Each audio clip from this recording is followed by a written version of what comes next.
Bonjour à tous, j'espère que vous allez bien. On se retrouve pour le brief du lundi 16 mai 2022. Aujourd'hui, on parlera du Bitcoin, bien évidemment. Je pense que je parlerai que du Bitcoin aujourd'hui, puisque le marché US était fermé ce week-end, donc il n'y a rien d'exceptionnel. Peut-être rapidement, allez. Et Ethereum, très corrélé au Bitcoin, même chart, hein, juste rappeler quelques petites choses assez importantes pour l'évolution de la chart, mais sinon sans plus, quoi. Le Bitcoin reste le king, hein, et je pense que c'est le Bitcoin le plus intéressant en corrélation au marché américain. Alors du coup, le Bitcoin, est-ce qu'on peut dire qu'on a un bottom ici? Techniquement, non. Est-ce que le Bitcoin a posé son bottom ici à 25 300 dollars? Peut-être, mais en tout cas en termes de technique, non, ça peut mettre du temps, ok? Le marché va pas repartir comme ça, d'un coup, en to the moon, on remonte, to the moon, voilà, les gens ont vendu, ça y est, to the moon. Non, il y a peu de chances que ça se passe comme ça, parce que s'il y a trop de volatilité haussière, les gens vont retourner leur veste et tout le travail qui aura été fait pour essayer d'inverser le sentiment, pour mettre les gens dans le doute, pour les éviter, enfin leur faire éviter d'acheter, etc., ça va mettre du temps et faut pas annihiler ça en deux trois temps de mouvement. Parce que si tu refais remonter vite le prix, bah, y en a plein qui vont voir ça comme l'opportunité du siècle de re-rentrer dans le marché, que c'est reparti et que c'est le bull run. Faut pas que ça se passe comme ça. Faut vraiment inverser ce sentiment. Et c'est peut-être pas encore le cas. Il y a beaucoup de gens qui acceptent le fait que le Bitcoin puisse dumper, donc déjà c'est déjà une bonne chose dans le sentiment, mais de leur, comment dirais-je, de leur mettre dans la tête que ça ne peut que chuter, j'ai pas l'impression qu'on soit encore dans ce sentiment de marché-là, et c'est peut-être le genre de sentiment qu'il faut pour que les gens lâchent l'affaire. Si tu leur fais comprendre que ça va que chuter, bon bah ils vont lâcher l'affaire. Pourquoi ils vont s'intéresser à un marché alors qu'ils sont persuadés que le marché va que chuter? Par contre, les gens acceptent le fait que oui, ce marché pourrait chuter, et que ok c'est pas grave, on va holder, on va attendre que ça remonte. C'est plutôt le sentiment actuel. Mais est-ce qu'on a le sentiment où ça va que chuter, j'ai vendu, genre, je veux plus entendre parler de ce marché? Non, pas pour le moment. Et par exemple, ça se voit aussi un petit peu au niveau des ratios longues, hein, qui se remettent un petit peu à monter, qui sont toujours super au ratio short. Bon, ça dépend des exchanges sur Binance, c'est le cas, pas sur Bybit. Mais également, ça se voit aussi au niveau des fundings. Les fundings qui, voilà, quand le marché rebondit, on retrouve des fundings positifs. Ce qui témoigne encore un petit peu d'espoir et que les gens sont pas assurément bearish à fond. Ok, ça j'en parlerai après. Alors du coup, le Bitcoin, techniquement, pas encore de signe de bottom. Petite pattern de retournement qui s'est formé, c'est super. Enfin, c'est super. C'est une bonne chose, ça veut pas dire que c'est le bottom, mais on va dire que c'est le premier élément qu'on essaye de voir sur un bottom. D'abord, euh, comment dirais-je? D'abord la pattern de retournement, tac. Ensuite le retest, le développement d'un creux et la remontée. Vous voyez, on n'a pas encore fait tout ça, on est dans la première étape qui peut échouer bien évidemment, et du coup ça peut juste être un rebond. Ce qui me chagrine un petit peu avec cette pattern de retournement, c'est que ça a été fait en week-end, et là on voit que le mouvement du dimanche est totalement avalé lundi. Et donc je pense qu'on est revenu, on revient. Là, on s'était quitté sur le Bitcoin futur. Donc, on s'était quitté à combien sur le Bitcoin futur? On s'était quitté à 30 050. Voilà, il y a eu un petit excès ce week-end. Et donc là, on est déjà revenu combler le gap de ce week-end. Très bien. Hop, je reviens ici. Comme ceci. Donc, pas de signe de bottom, encore une fois, comme je l'ai dit pour l'instant. Ok, maintenant, est-ce que ça veut dire qu'il faut pas acheter du Bitcoin? Non, si vous voulez acheter du Bitcoin, on approche des zones de rechargement, c'est bien. Je vous ai déjà dit, pour moi, tous les objectifs intéressants, tout ce qui est MA200, je l'ai où l'MA200? Elle est ici, je crois. Ouais, tout ce qui est MA200 weekly, c'est très bien. Tout ce qui est en zone de rechargement, donc entre 28, enfin sous 28 000 dollars, c'est très bien pour du long terme. On avait vu le prix de production qui était tout simplement ici. Si on prend les chiffres du coût d'énergie en Chine, du coup, il faudrait mettre à jour l'indicateur, mais en gros, de 20 000 jusqu'à 34 000. Si certains arrivent à toucher leur électricité moins chère, ici, il faudrait passer sur du 0,04 par exemple. À ce moment-là, on est plutôt sur un coût de production du Bitcoin entre 27 et 15 000. Ok, si vraiment il y a des gens qui arrivent à l'avoir à 0,03, bon, bah à ce moment-là, on est sur un prix de production entre 11 000 et 20 000. Mais grosso modo, si je faisais une moyenne, le prix de production, il est allé au plus bas à 12 000 dollars et au plus bas à 20 000, donc entre 12 et 20 000, voire au plus haut à 34. Si vraiment les mecs arrivent à le miner à 0,03, bah c'est entre 13 et 20 000. Donc pour commencer du DCA, tout ce qui descend peut être intéressant pour capturer ça et garder ça à long terme, bien évidemment. Ok. Pour l'instant, je laisse à 0,05, mais j'irai faire un petit peu mes recherches pour voir si on n'est pas sur un coût d'électricité inférieur ou voir simplement s'il n'y a pas des fermes de minage, hein, qui ont communiqué leur prix de production. Par exemple, on savait qu'il y avait certaines fermes de minage qui arrivaient à miner du Bitcoin à 2005, 3000, quand ils s'échangeaient encore ici à 10 000 dollars. Ou même ici, ils arrivaient encore à en miner à 3 000 4 000 dollars. Donc, pardon, il y a des mines qui arrivent à miner, des fermes pardon, qui arrivent à miner encore très très longtemps à des prix très dérisoires parce qu'ils ont d'équipements haut de gamme et qu'ils ont des avantages et des accords qui sont passés pour avoir des coûts d'électricité très faibles.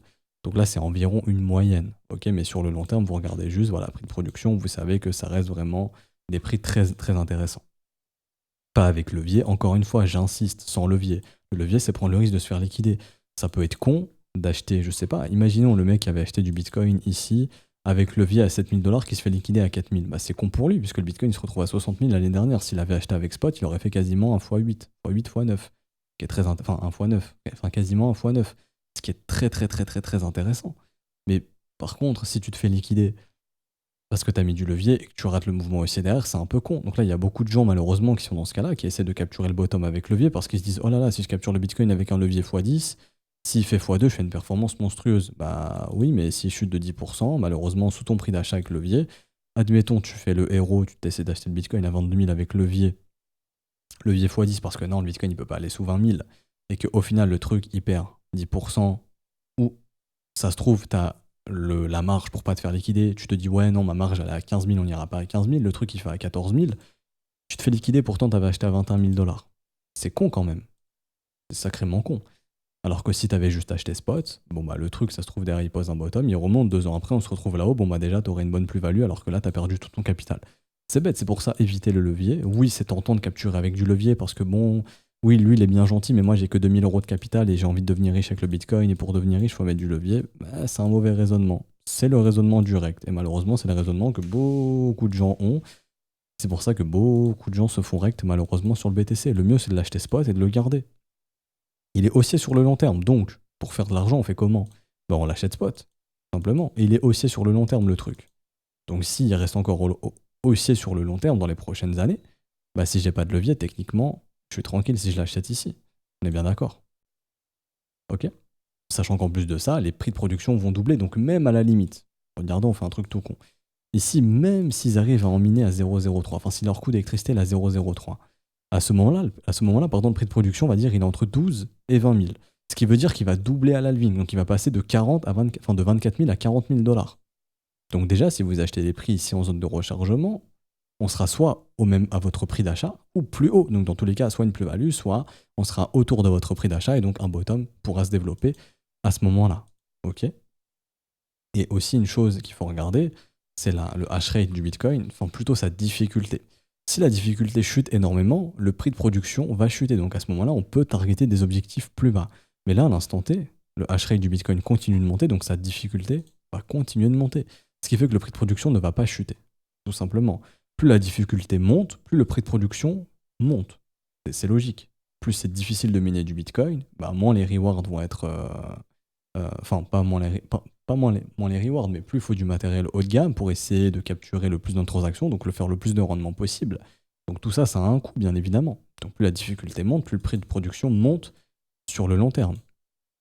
Par exemple, on a eu le prix de production qui avait été réajusté ici, pendant justement le ban China, parce que la difficulté a diminué, beaucoup de mineurs ont débranché pour se délocaliser ailleurs, ce qui a fait qu'à un moment donné, le prix de production a diminué. Mais là, on n'est pas dans ce cas-là, ok? Et encore, attendez, si je passe sur du 0,5, parce qu'avant c'était 0,05, parce que globalement c'était plus ou moins en Chine. Vous voyez, quand ils ont commencé à débrancher, la difficulté s'est réajustée, donc simplement le prix de production a été réajusté. Puis après, la difficulté est vachement remontée, donc c'est ce qui fait que le prix de production est remonté.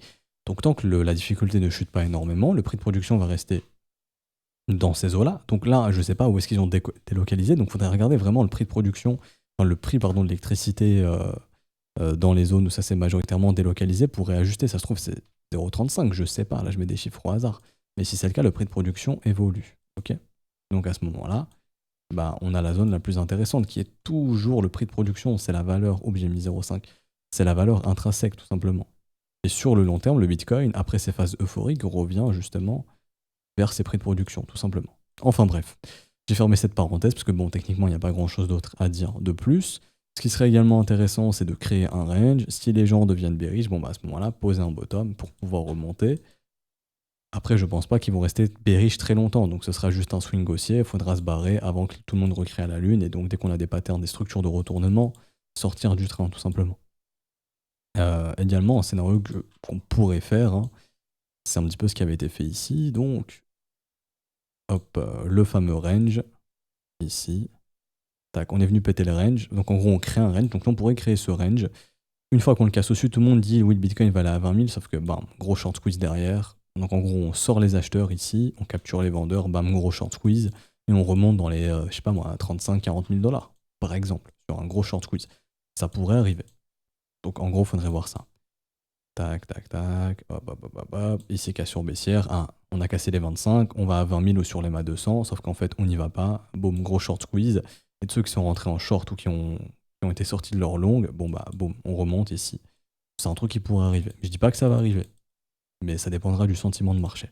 À l'instant T, il y a encore beaucoup d'espoir, il y a encore beaucoup de gens qui lâchent pas. On a un marché qui est plus leveragé qu'au mois de juin, c'est ça le problème.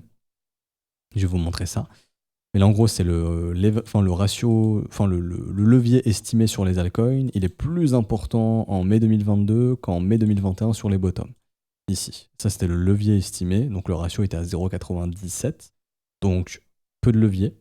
Là, on est à 1,78. Donc, ce qui veut dire qu'il y a plus de levier dans ce marché sur les altcoins comparé à mai 2021. Et c'est normal, puisque les open interest sont plus importants qu'en mai 2021, et pourtant le prix des alts est plus faible. Donc, ce qui veut dire que oui, le ratio en termes de levier est plus important.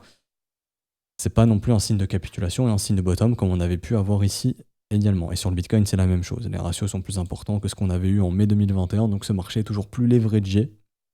Ce qui veut dire qu'en termes de risque, les gens sont toujours over-risqués. Enfin, je sais pas, comment dirais-je, enfin, toujours un risque trop important. Ok. Et c'est ce qui fait que c'est compliqué de poser des bottoms quand les gens sont hyper exposés en termes de risque, et en plus de ça qu'ils ont du levier, donc à tout moment ils peuvent se faire liquider. Et ça, c'est ce que l'exchange cherche à récupérer en fait. La liquidation, parce qu'une liquidation, c'est une exécution de liquidité assurée. L'exchange, pour se faire de l'argent, son but c'est d'exécuter des ordres. Des ordres à l'achat ou des ordres de vente. Binance fait de l'argent comment? Quand vous allez acheter ou vendre, vous avez une petite commission, donc en gros ce qu'on appelle les fees, et ça, Binance, simplement, il se sert de cette commission pour vivre. C'est ce qui lui permet de gagner de l'argent. Une liquidation, ça exécute une commission obligatoirement. Donc ça, Binance, ça le fait vivre. FTX de même, Bybit de même. Donc pour eux, c'est rentable, justement, de venir chercher des grosses zones de liquidation, des grosses zones de liquidité. Une fois que ça s'est exécuté, leur chiffre d'affaires, il fait un pic, puisque là, ils récupèrent beaucoup de pognon sur les frais de transaction. Et c'est ce qui permet de payer les market makers, de payer les serveurs, de payer la sécurité du site, etc. Et d'assurer justement de garder un bon exchange. Mais le marché, l'exchange, s'il peut le faire, il va le faire, puisque c'est comme ça qu'il gagne son pognon. Et n'oubliez pas que Binance sait comment vous êtes positionné, où est votre stop, où est votre prix de liquidation, quels assets vous avez en portefeuille. Donc ils savent quel est l'asset qui est le plus holdé par les gens, et ils savent justement taper sur quel asset pour faire capituler un maximum de personnes. N'oubliez pas qu'ils ont toutes ces informations-là et que les exchanges trade contre nous. Je dis contre vous, mais contre moi également. Hein. Ils ont aussi mes informations sur quoi je peux être positionné, quel est mon bac du SDT, quels sont les trades que j'ai pris, ils ont absolument tout. Et qui nous dit qu'ils n'ont pas des algorithmes, c'est sûr, ils ont des algorithmes qui permettent de savoir à l'instant T ce que les gens font et quelle est l'action qui est la plus faite. Une fois que la majorité a vendu et qu'ils ont vendu ce genre d'assets, ils savent que une grande partie d'holders ont capitulé à un moment, et eux, du coup, ils peuvent capturer les bags et trader contre nous, quoi. N'oubliez pas ça. C'est pas la théorie du complot, c'est juste réel, c'est pas un marché régulé, ils peuvent le faire et ils doivent le faire. Tout comme là, Binance a été attaqué parce qu'ils étaient, comment dirais-je, ça travaillait avec des market makers pour justement liquider des gens. Enfin, voilà, ils ont eu, je crois qu'ils ont un truc sur le dos pour une affaire de market making. Donc c'est pas du complot, c'est que c'est réel. Maintenant, c'est dans leur droit, c'est pas un marché régulé, mais le jour où ce sera régulé, ça sera compliqué à faire pour eux. Même dans le marché traditionnel, il y a probablement ça. Hein. C'est quasiment certain. Enfin bref, j'ai pas mal dérivé. Parce que techniquement, le Bitcoin, il n'y a pas grand-chose à dire. Pas de signe de bottom encore pour le moment. Est-ce qu'on a atteint ce pic de capitulation? J'ai pas forcément l'impression. Les spreads futurs restent encore assez importants, ce qui veut dire que l'espoir d'un Bitcoin haussier pour les 3 prochains mois est encore présent. C'est pas une chose qu'on devrait avoir sur un bottom et une capitulation. Donc au mieux du range, et donc je vais déplacer ma zone de combat puisque c'est une pattern qui a été faite en week-end. Hop, et du coup on prend le point haut de dimanche et on prend le point bas qui a été trouvé. Le Bitcoin pour moi est maintenant dans un range entre 25 360 $ et 31 400 $. Une cassure haussière avec confirmation, c'est bien, ça peut annoncer de la remontée, et donc peut-être même retourner entre du 43 000 à du 39 000 $. Une cassure baissière, à ce moment-là, ça ouvre les portes à venir chercher la MA 200 vers les 22 000 $. Et du coup, à venir aussi dans ce creux au niveau du volume profile qui est parfaitement sur la MA 200. À ne pas oublier qu'on a aussi un gros creux là-bas. Je dis pas qu'on va le combler, Mais si jamais tout le monde achète avec du levier parce que tout le monde est persuadé que c'est le bottom, un tour là-bas n'est pas à exclure. Honnêtement. Et en termes de pattern de prix, ça donnerait un petit peu ce qui a été fait ici, mais en miniature. Je vais m'expliquer, mais je passe en weekly. Je cache le prix ici. Tac, tac, tac, on vient là. W weekly, la ligne de coup est ici. Attendez, ici, il faut vraiment que je zoome. Voilà. W weekly, donc là je passe en replay. Tac, on vient ici. Ça veut bien marcher, ok. On a notre W weekly ici. On n'est jamais revenu tester la ligne de coup. On a un creux dans le volume profile ici, entre les 5000 jusqu'aux 4100 $. Bon, tu aurais pu imaginer que le Bitcoin, quand il était à 10 000 et qu'il était monté à 13 000, il aurait pu revenir ici. Bon, je vous spoil, hein, mais on y est revenu, ok. On est revenu justement faire le wake-off check ici. Et donc on a eu une grosse capitulation. Et après on est remonté doucement mais sûrement pour aller faire un nouvel ATH. Imaginons que le Bitcoin est dans ce cas-là. Quel est le wake-off check qu'on n'est pas venu faire encore? Bah, il est ici. C'est celui de 13 000 $. Ce gros W, on n'est jamais revenu le tester. Une fois qu'on a cassé, on n'y est plus revenu. Et ce qui est intéressant, c'est que l'histoire se répète. Au niveau de ce creux ici, enfin au niveau de cette ligne de coup qu'on n'est jamais revenu tester, il y a quoi? Bah, il y a un creux ici dans le volume profile. Est-ce qu'on va refaire ce qui a été fait ici en miniature? Je dis pas que ça va arriver, mais voilà. Je suis pas contre une entrée à 13 000 $. Maintenant, est-ce que le marché va me l'offrir? Ça, c'est notre question, et à l'instant T, je pense pas. Je pense pas. Par contre, si les gens continuent de mettre du levier, achètent avec du levier, sont persuadés qu'il faut pas lâcher, etc., bon, bah à ce moment-là, les margin calls vont s'accumuler, et le truc peut aller à 13 000, à 10 000, à 8 000, à 5 000, à 2 000. Je donne des chiffres, voilà, pour que vous puissiez comprendre que quand on a justement une capitulation de marché qui se fait via exclusivement des margin calls, ça peut descendre très bas. Parce que en gros, ce qui se passe, c'est que tout le monde est déjà exposé en longue. Donc quand il y a la grosse bougie rouge, bah, il n'y a plus personne qui peut acheter parce que tout le monde est déjà en longue. Et du coup, les liquidations qui s'exécutent, bah, on a du mal à les acheter parce qu'il n'y a plus assez d'acheteurs, il y a trop de liquidations qui s'exécutent. Donc c'est un peu comme un domino. Où une liquidation en déclenche une autre, en déclenche une autre, en déclenche une autre. Il n'y a pas assez d'acheteurs pour soutenir tout ça. Donc voilà, gros mouvement comme ça. Une fois que on arrive à racheter toutes les liquidations, ça remonte. C'est ce qui s'était passé ici, où carrément BitMEX avait dû déclencher les bots. Bon, je pense que maintenant, Binance, etc. sont préparés à ce genre de mouvement. Mais par exemple, c'est ce qui s'est passé ici, où tout le monde achète, et puis à un moment donné, il arrive que, bon, bah, il y a trop de gens qui sont déjà dans le marché avec levier, il n'y a plus assez d'acheteurs, il y a trop de liquidations, donc bah, on a une méga mèche qui va jusqu'à 30 000 $. Bah là, c'est un truc qui pourrait arriver. Qui nous dit que deux bougies comme ça d'amplitude, ça peut pas réarriver? Ça a déjà été fait par le passé, ça a été fait il y a 1 an ou 2, ça a déjà été fait ici ou pareil, ici il y a eu trop de liquidations exécutées, c'est ce qui a fait cette grosse mèche ici. Et du coup, c'est ce qui fait qu'après on est remonté. Bah, c'est des trucs qui peuvent arriver puisque ça a été fait récemment. Maintenant, je dis pas que ça va arriver absolument, mais il y a ça de fortes chances en revanche d'arriver si, et là on le verra à ce niveau de l'order flow, si le prix chute et que les open interest descendent pas, ou voir les open interest montent avec des funding nodes voire positifs. On saura que les gens refusent de lâcher leur long, voire vont mettre encore plus de levier, et donc là par contre, le risque de crack deviendra assez important pour justement nettoyer tous ces acheteurs à levier. Ok. J'ai fini pour le Bitcoin, j'ai pas mal blablaté, mais bon, j'ai revu des concepts assez importants qu'il faut comprendre, ok. Que les contrats dérivés sont là, ils vont durer, c'est ce qui fait gagner les exchanges. Faut pas croire que Binance, du jour au lendemain, va retirer les leviers. Ils avaient dit oui, on va diminuer les leviers, etc. Bon, on attend encore. Pour l'instant, c'est toujours présent, ça restera présent, c'est ce qui les fait vivre, hein. Que vous fassiez un levier en x100, bah eux, ça les arrange, puisqu'il y a, il y a 99% de chances de se faire liquider, je crois. Un mec qui avait sorti des stats. Donc c'est juste énorme. Donc Binance, pour eux, c'est de la free liquidity, donc c'est le chiffre d'affaires qui monte. Donc pourquoi ils vont s'en empêcher? Ils vont s'en priver. Bien évidemment, ça peut dire que le Bitcoin va chuter tout le temps, hein, puisque idéalement, les gens peuvent être bear, et quand ils shortent, bon, bah, c'est ce qui permet au marché de monter aussi tranquillement et sereinement. Et ça signifie aussi que les gens ont vendu sur le spot, donc ils sont obligés de racheter plus haut, parce que c'est rare quand même d'être quelqu'un qui a du Bitcoin sur spot et d'avoir un biais bearish. Quand on a un biais bearish, on a vendu, on va acheter moins cher, techniquement. C'est assez compliqué d'être all-in dans le marché, mais d'avoir un biais bearish, de se dire ok, je suis all-in, mais je vais shorter le marché parce que ça va chuter. Non, si t'es all-in, t'as qu'une envie, c'est que ça remonte, et t'es pas en position de pouvoir shorter le marché. Plutôt d'ajouter encore plus de risques avec du levier pour essayer de te refaire. Enfin bref, parenthèse fermée. Rapidement, Ethereum, c'est la même sorte que Bitcoin, sauf que lui, il n'a pas fait de pattern de retournement, donc techniquement, il est un petit peu plus faible que le Bitcoin. Il n'y a pas encore de signe de bottom ici. Et on n'est pas encore venu chercher la grosse liquidité qu'on a sous les 1600 $. Donc ouais, assez bizarre. Je pense qu'on peut y aller. En tant que je vois pas de bottom développé ici. Je doute que ce marché puisse s'arrêter avant d'être venu chercher toutes les liquidités qui attendent au moins sous 1770 $. Maintenant, ça veut pas dire qu'on va aller les chercher encore une fois. Franchement, Ether pas plus à dire au niveau du momentum. Il n'y a plus de signe de potentielle divergence haussière quelconque ici. Donc, pour l'instant, ça reste un momentum baissier. Rien à dire de plus.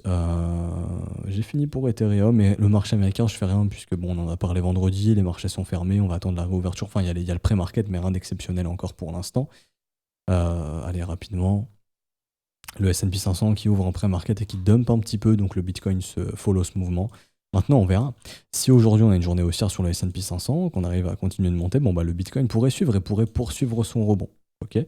Si par contre le S&P 500 revient vers les supports et qu'on ne trouve pas acheteur et enfonce ces supports, bon bah à ce moment-là le Bitcoin fera une journée baissière aujourd'hui et on pourra continuer le mouvement baissier. Donc absolument à surveiller ce qui se passe du côté du marché américain.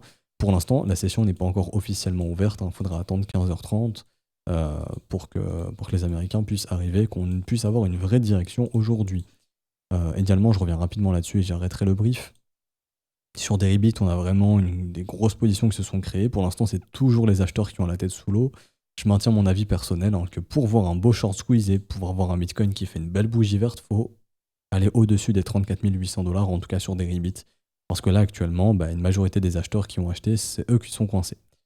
Et quand tu as des acheteurs coincés, c'est plus facile de les faire souffrir et de les forcer à clôturer leur position plus bas ou à les liquider que de les faire gagner. Après, ici, on est sur des whales parce qu'on est sur des positions en millions. Il y a des whales qui ont acheté ce marché en millions, mais il y a des whales aussi qui peuvent se faire liquider. Et pour l'instant, ces whales, ils sont soit break-even, soit un petit peu la tête sous l'eau. Donc voilà, si vraiment on s'affranchit des 34 000, tous ceux qui ont shorté, en fait, ceux qui ont été agressifs, c'est en fait ceux qui ont acheté ont été passifs. En gros, ils ont acheté en limite, ils ont mis leurs ordres, ils ont attendu d'être au fil tranquillement, donc des ordres en millions. Ceux qui ont été agressifs, c'est ceux qui ont shorté au marché en fait, parce que là le CVD chute, il y en a beaucoup qui ont shorté ici. Donc pour l'instant, ces shorts sont en gain. Par contre, si on commence à s'affranchir de leur zone de prix, donc en gros voilà, si on commence à dépasser cette box bleue, donc environ les 34 000 $, tous ceux qui auront short agressivement ici auront la tête sous l'eau. Et ces mecs, on peut littéralement en fait tout simplement les liquider. Et déclencher un short squeeze, donc une belle bougie verte qui pourrait peut-être monter jusqu'à 38, 40 000 $, peu importe. Pour l'instant, c'est pas le cas. Voilà. Donc je m'arrête ici pour aujourd'hui, j'espère que ça vous aura plu. Si c'est le cas, n'hésitez pas à laisser un petit pouce bleu, à vous abonner si ce n'est pas déjà fait, à nous rejoindre sur Discord, je vous mets le lien en description et en commentaire. Si vous souhaitez rejoindre l'école, à ce stade du mois, c'est beaucoup plus intéressant de le faire via les modalités crypto, donc paiement BNB, Ethereum, USDT. Pour les transactions, privilégiez le réseau BEP20. Par exemple, pour un transfert en USDT, BEP20 c'est beaucoup mieux. C'est ce qui offre les frais les plus minimes, généralement quelques centimes, donc c'est quasiment rien.